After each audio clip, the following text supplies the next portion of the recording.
Xingqiu, at your service, my liege. I humbly trust that even one such as I, a mere bookworm, may yet prove to be of some utility under your wise leadership. Nice. I don't often get a chance to speak with such formality. It felt pretty good. 'Twas on a deserted moonlit night that the hero approached the vile dragon's limpid lair. I never embark on a journey without a good book to accompany me. Now, this is what I call a moment of solitude. Oh my goodness. Oh my gosh. Wow. Huh? All will be revealed in the next volume? Oh, drat. If my calculations are correct, Wanwen Bookhouse is due to receive a batch of new releases today. Might we add a small detour to our adventure? My family makes ornate umbrellas that block neither rain nor shine. Their sole purpose is for decoration upon a wall. Good. The rain has stopped. Any longer, my books would have gotten wet. Only when it snows like this would I prefer to be at home than in a bookstore. For there is a well-stocked fireplace at home, while there is no fire allowed in bookstores. Great weather for practicing martial arts, but perfect weather for reading. Hey, what's that ridiculous look for? You look as if you're trying to decipher some strange text written on my forehead. Morning. The morn hours are precious. Spend them on that which matters to you. I am uninclined to eat a heavy meal this luncheon, but instead indulge in some baked treats. As long as I eat in the study, my father and brother never have to know. Oh, you want to join me? Well, as long as you don't get crumbs on the books, I suppose it's fine. What say you we snatch a few fireflies and read in the light they give? Hey, I'm joking. Seriously, don't. It's bad for your eyesight. You will find me in the same place as ever tomorrow, so I'll see you then. Unless you manage to get lost on the way. I always have to put on an act around other people, because they see me as only the second son of the Feiyun Commerce Guild. It's a relief that I can just be myself around you. I think it's because you don't see me in the same way. I would say we are book buddies. Huh? Combat? Guhua clan? Comrades in arms? What on earth are you talking about? I told you that's our little secret. We should become sworn siblings. Let's go to the altar at Jeyun Karst. Nope. No ifs, no buts. You know too much about me. You know the real me, the one I normally have to hide. I simply can't let you go until you promise me you will go through with it. There aren't many records on matters concerning visions, but I do have a passage dedicated to the topic in my collection of ancient texts. I can lend it to you if you want. I've come to an epiphany based on some things I've been reading.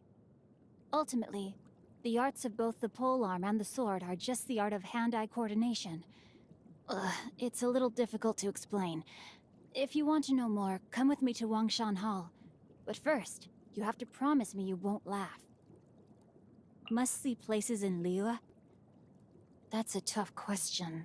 The place I would miss the most if it disappeared would be the Wanwen Bookhouse, first and foremost.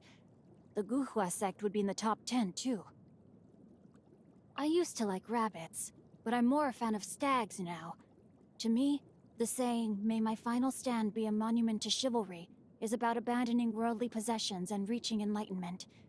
But the stag's final resting place represents the hope for life anew. Oh, how I'd love to see it again. I have great respect for Lady Beidou.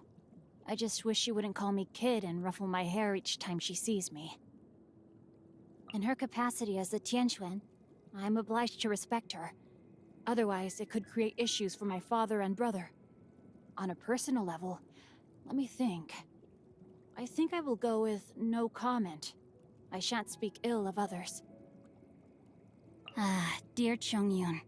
Though he understands me quite well, one has to exercise caution when teaming up with him to go on a quest. He is making good progress in the martial arts, but I would say he hasn't quite internalized the chivalric code yet. He needs more practice.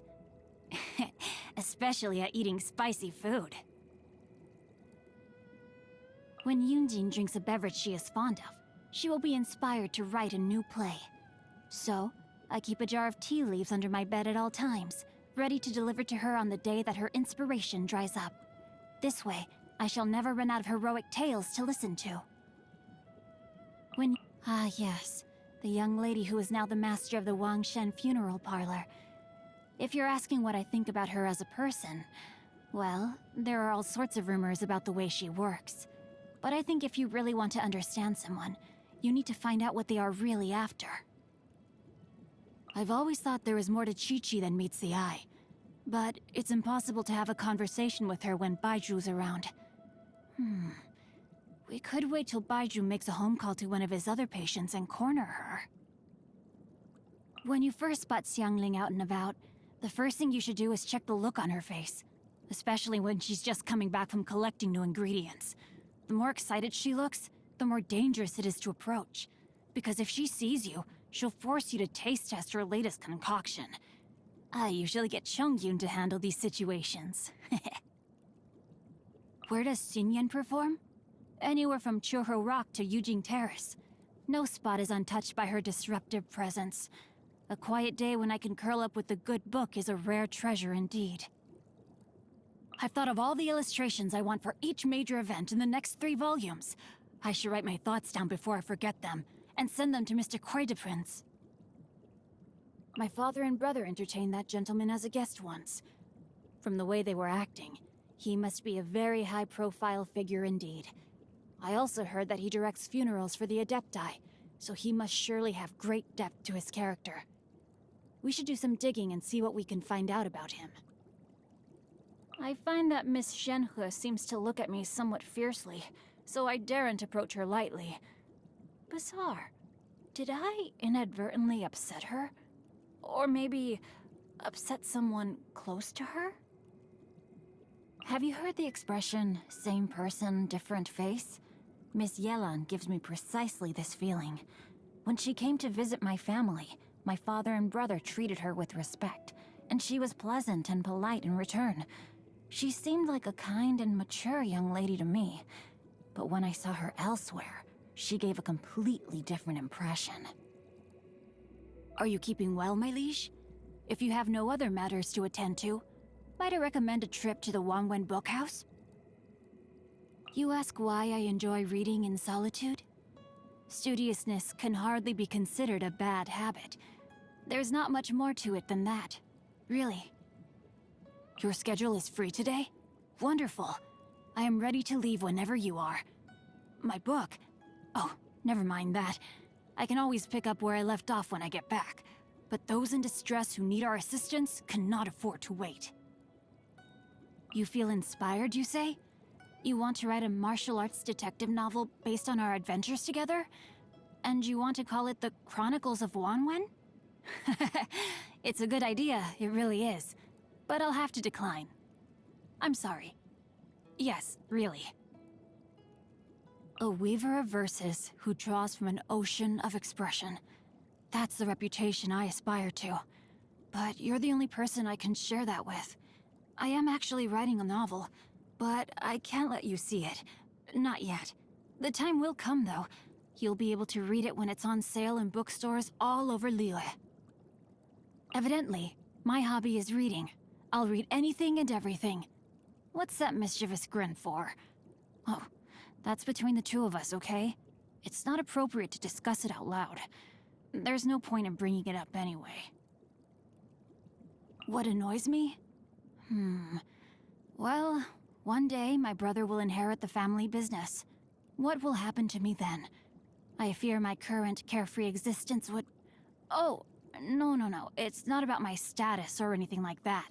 I don't care for that kind of thing.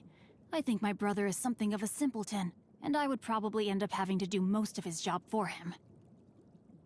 I like baked goods and US-style seafood. Probably because I'm used to quite a bland diet at home. I hate carrots. When I was young, my mother would mash them up into... Ugh, I can't go on. Just thinking about it makes me feel sick. I need only sample this delight but once for its aroma to remain forever in my memory.